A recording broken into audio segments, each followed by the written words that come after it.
kepada Tuhan Yang Maha Esa atas berkat dan rahmat-Nya kepada kita semua, sehingga kita semua dapat berkumpul dalam ruangan ini dengan acara yang sudah lama kita nanti-nantikan. Karena hampir 2 tahun sebenarnya ini kita rencanakan, namun harus tertunda dikarenakan COVID-19 yang melanda Indonesia. Kita berdoa dan berharap bersama agar Indonesia semakin dipulihkan sehingga kita dapat membuat acara dengan baik. Adapun acara yang akan kita laksanakan pada siang hari ini adalah seminar dan workshop update tata laksana resusitasi neonatus terintegritas. Saya mengucapkan selamat datang di Hotel Golden Tulip Pontianak, yang terhormat kepada pembicara kita dari tim Laterna Bandung. Marilah kita berseru, Indonesia bersatu, hiduplah tanah. Semuanya. Oke, berarti udah pada makan ya? Belum panitia kasihan nih, ada yang belum makan katanya. Ya, alhamdulillah pada kesempatan hari ini kami dari Laterna Indonesia. Satu jari kiri, yang jari dua, jari dua jembatan aja. Dua jari kanan, dua jari kiri, yang jari dua, jari dua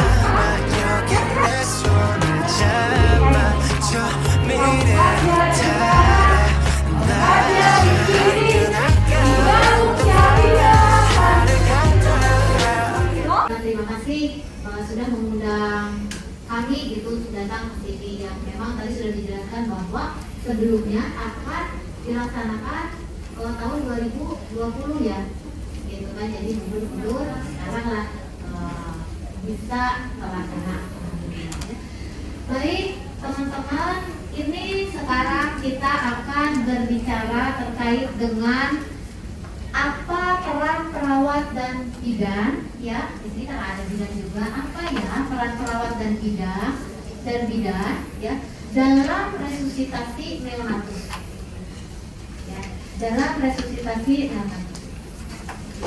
Nah, kita ketahui bahwa 45 menit ke depan ini kita akan bicara, teman-teman diharapkan itu bisa mengenal bantuan hidup pada neonatus dan dapat membedakan apa itu resusitasi neonatus atau bantuan hidup pada saat lahir dan bantuan hidup dasar setelah bayinya dirawat atau lebih dari 1 jam ya. Terus selanjutnya teman-teman bisa menyiapkan semua peralatan yang akan dipakai untuk menerima bayi lahir atau melakukan resusitasi lanjut, ya, atau hanya resusitasi awal saja. Mulai sedikit ada gambaran nggak? Sehingga persiapannya agak sedikit berbeda, kayak gitu ya. Persiapan resusitasi neonatus yang baru lahir dengan resusitasi atau memberikan bantuan dasar hidup dasar setelah bayinya hidup, setelah bayinya hidup dulu gitu ya, setelah bayinya dirawat, kayak gitu itu beda ya. Bagaimana caranya teman-teman bidannya pintar ya, terlatih terus, dilatih terus sampai pokoknya cekatan. Teman-teman perawat neonatusnya pun sama, teman-teman dokternya pun juga sama pintarnya. Tapi kalau tidak ada alat-alatnya bisa berhasil tidak? Tidak kan? Nah, yang meng-ACC untuk membeli alat itu siapa? Salah satunya adalah manajemen, kayak gitu. Atau manajemen ini tidak tahu kalau standar penolong persalinan itu minimal 3 orang, gitu ya. Minimalnya banget 2 orang, gitu kan, dengan kompetensi atau kualifikasi yang gimana nih harus 2 orang. Kayak gitu ya. Jadi pembagian tugasnya yang harusnya 3 orang dibagi menjadi 2 orang. Bisa tidak? Bisa saja. Ya, yang penting nanti ada SPO-nya, panduannya. Kayak gitu ya. Nah, ini hanya 1 orang misalnya. yang turun. Bisa dikatakan optimal tidak? Bisa berhasil tidak? Pasti tidak jawabannya. Ya karena nanti manajemen bilangnya tidak ada SDM. Paling penting buat teman-teman itu. Kayak gitu ya. Terus berikutnya apakah penting teman-teman bidan atau perawat mengikuti pelatihan di sini gitu kan untuk menghafalkan alur resusitasi yang nanti Dokter Arif akan jelaskan? Perlu, karena teman-teman perawat dan bidan itu harus bisa membaca gerakan atau kira-kira nih dokter anaknya mau melakukan apa. Langsung kasih. Boleh dijelaskan Bu sedikit pengalamannya? Terima kasih. Yang akhir itu adalah henti napas, sudah baik. Kalau yang breathing itu biasanya dia yang Napasnya berhenti ya. napasnya kayak enggak gitu. Oke, ya. Jadi yang membedakan antara apnea dengan pelvic breathing itu adalah kalau di apnea itu dia henti napasnya itu lebih dari 20 detik ya, dan disertai dengan bradikadi. Tapi kalau pelvic breathing itu kurang dari 20 detik gitu, dan tidak disertai dengan bradikadi. Kali ini mengkhususkan karena ini memang dikhususkan untuk perawat dan perawat adalah partner dokter anak untuk melakukan resusitasi neonatus, maka yang kita harapkan adalah mampu memahami alur resusitasi neonatus. Yang pertama kita menginginkan ya bayinya itu tidak ada kecacatan ya. Ibu tahu bahwa bila bayi lahir asfiksia maka sesaat bayi akan kekurangan oksigen. Apa dampaknya oksigen terhenti sesaat pada sel otak? Kira-kira apa? Selnya akan mati ya. Sel otak itu sifatnya begitu. Nah, sel otak yang tidak kebagian oksigen ini akan dorman ya, akan berhenti fungsi dan lama-kelamaan dia akan rusak dan mati. Nah, untuk menurunkan atau mencegah komplikasi tersebut, maka kita harus mengejar baik tidak boleh terjadi hipotermi, hipoglikemi, perdarahan otak, penyakit parakronik dan kelainan mata. Terutama ini pada bayi prematur. Ya kalau bayi normal biasanya kita karena adaptasinya baik, begitu lahir langsung nangis. Yang seperti ini kita istilahnya tenang-tenang aja. Namun berapa persen bayi-bayi kita itu lahir kurang baik ya, yang memerlukan bantuan nafas? Sifat itu apa Bu? Continuous positive airway. Jadi suatu alat yang memberikan tekanan Positif. secara kontinu ya. Ini kata kuncinya ya. Jadi suatu alat yang memberikan tekanan secara kontinu, berarti secara terus menerus. Ya ini tolong digarisbawahi nih. CPAP itu suatu alat yang memberikan tekanan secara terus menerus. Tekanan apa? Tekanan positif ya. Nah, jadi bila mana bayinya memang bernafas namun ada retraksi, maka tugas kita adalah memasang CPAP ya. Berapa CPAP-nya? Di tekanan berapa? Kalau CPAP itu ada angkanya dari berapa ke berapa?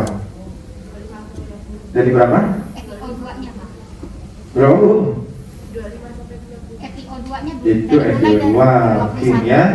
Kalau PEP-nya dari 5. 7 sampai 8. Jadi pada saat menerima bayi, ya, kita leader ini menerima bayi, kepala bayi itu ada di perut kita, ya. Jadi nanti posisinya menghadap ke dadanya bayi. Jadi kita lihat dadanya bayi. Kemudian ganjal bahu, ya. Jadi kita buat dari kain untuk mengganjal bahu, ya. dan kemudian dinilai bagaimana ada gerak dadanya enggak, dadanya ngembang enggak gitu, nafas enggak ya, sekalian seperti itu. Nah, isap lendir hanya bila perlu, mulut dahulu lalu hidung ya. Jadi kalau bayinya nangis udah nggak usah disaksen karena sudah clear airway, jadi nggak perlu disaksen ya. Produk Quiet Nutrition. Ada yang tahu nggak produk Quiet? Bahwa ASI adalah yang terbaik dan baik itu sebenarnya paling baik diberikan dengan ASI. Tapi pasti ada kasus-kasus yang tidak bisa diberikan ASI karena indikasi medis, dan dia tetap harus diberikan nutrisi, gitu ya. Karena nutrisi itu tadi mendukung dalam tumbuh kembang anak minimal 1000 hari pertama kehidupannya. Kenapa kita ngomong 1000 hari pertama kehidupan? Karena 1000 hari ini adalah window opportunity. Karena di situ ada 3 hal yang harus kita lihat. Pertama itu adalah pertumbuhan dan perkembangannya, secara fisik, secara psikologis, seperti itu. Terus perkembangan kognitifnya, secara otaknya, utamanya, dan juga perkembangan emosi dan sosial.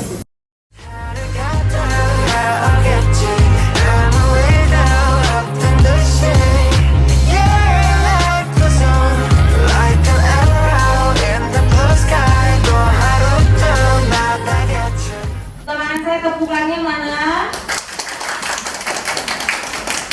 1.200 yang hadir. Baik, ini terima kasih. Mana semangat 1.250. Sebelah kiri saya semangat paginya mana? Selamat pagi semuanya. Pagi. Wah semangat ya, aku suka banget. Selamat pagi Bu. Jadi kayak saya itu ibu, tapi emang ibu-ibu sih ya. Karena udah hampir setengah abad usianya. Baiklah, sekarang mungkin sebelum Dr. Arif datang, gitu kan. Jadi kita akan melihat dulu live demonya Dr. Arif untuk mengupas tuntas terkait dengan alur resusitasi. Mungkin nanti akan ada salah satu teman-teman yang akan disuruh maju ke depan kayak gitu ya, untuk memperagakan resusitasi neonatus terintegrasi kayak gitu ya. Nggak usah malu-malu, kan kita sama-sama belajar ya. Jadi yang biasa dilakukan oleh teman-teman nanti dilakukan di sini. Yang pertama adalah posisikan, betul nggak? Di langkah awal di situ kan ada posisikan kayak gitu kan. Itu nanti di setting tuh, memposisikan itu mengganjal bahu kayak gitu ya. Berarti kita harus siapkan untuk mengganjal bahu. Nah, persiapannya alat-alatnya udah dicek-checklist sampai persiapan sirkulasi gitu kan. Nah, sekarang bayinya lahir. Pas saat bayinya lahir, apa yang kita lakukan? Lihat algoritma. Apa? Melakukan penilaian, ya kan? Penilaian sepintas apa aja? Ada 2 ya. Sekalian sekarang Dr. bilang bayinya bernafas atau tidak, ya. Terus selanjutnya tonus ototnya bagus atau tidak. Penilaian itu yang harus dinilai secara cepat. Sudah ada Dr. Arif bergabung bersama kita, jadi kita akan melihat secara langsung alur. Nanti bisa dibantu sama Bu Risna atau Bu Yati ya untuk asistennya. Oke. Kita akan melihat secara langsung alur resusitasi yang kalau misalnya kemarin kan dipecah-pecah, satu dijelaskan, satu dijelaskan. Nah, ini nanti akan langsung simultan berjalan di sini. Nah, sesuai janji saya kemarin bahwa balon mengembang sendiri, ini balon mengembang sendiri ya. Jadi dia mengembang sendiri. Nah, di sini kita pakai yang sudah ada kartu PEP-nya. Ya, nanti belajar cara memasang.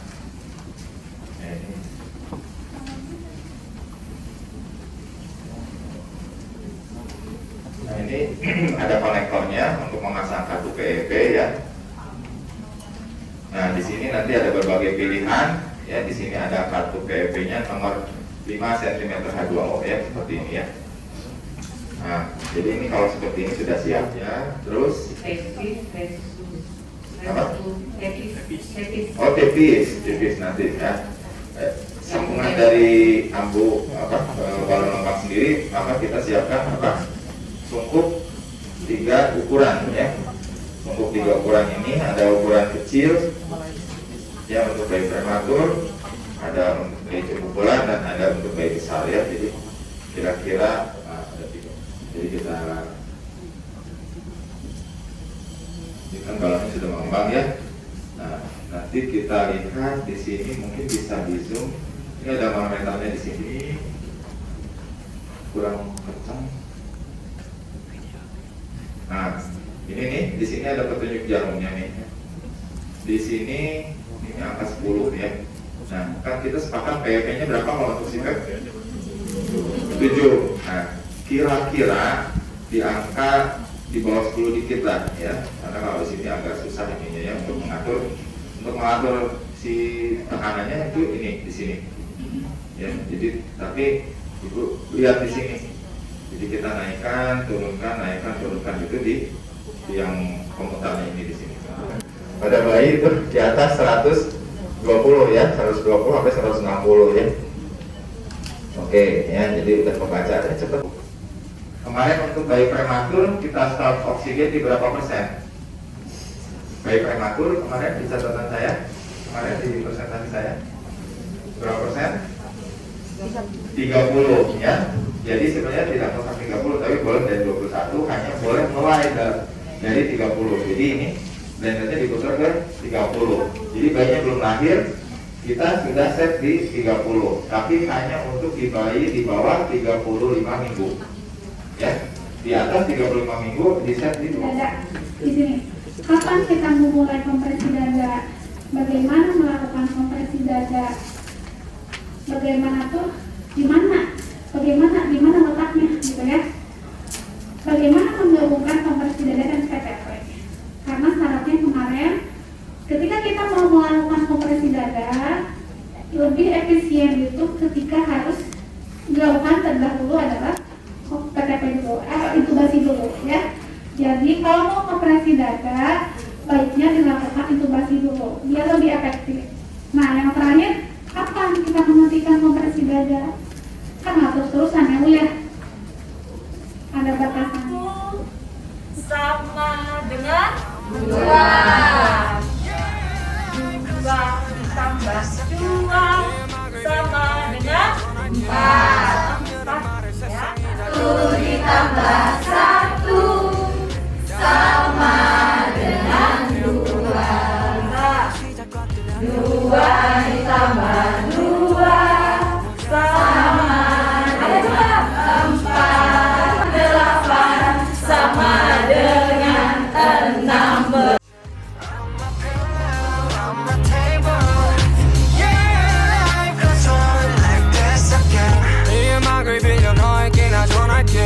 사람들은 말해 세상이 다 변했대.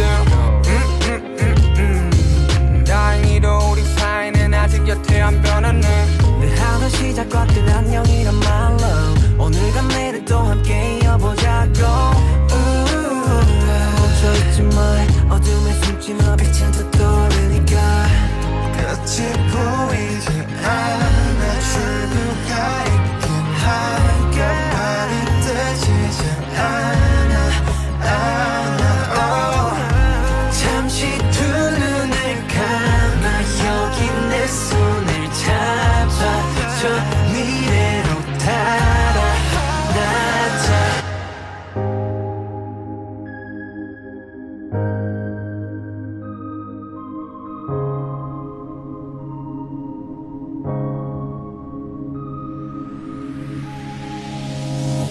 Like an echo in the forest 하루가 돌아오겠지 아무 일도 없는 듯이 Yeah, like a sun Like an arrow in the blue sky 또 하루도 날아갔지 On my pillow, on my table Yeah, like a sun like this again I remember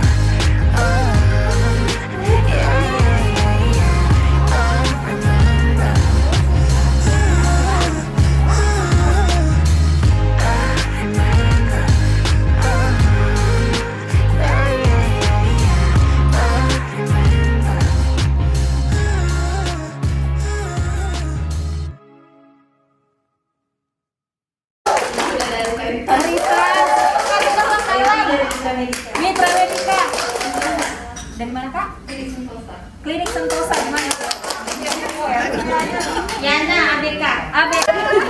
Kita butuhkan seperti ini.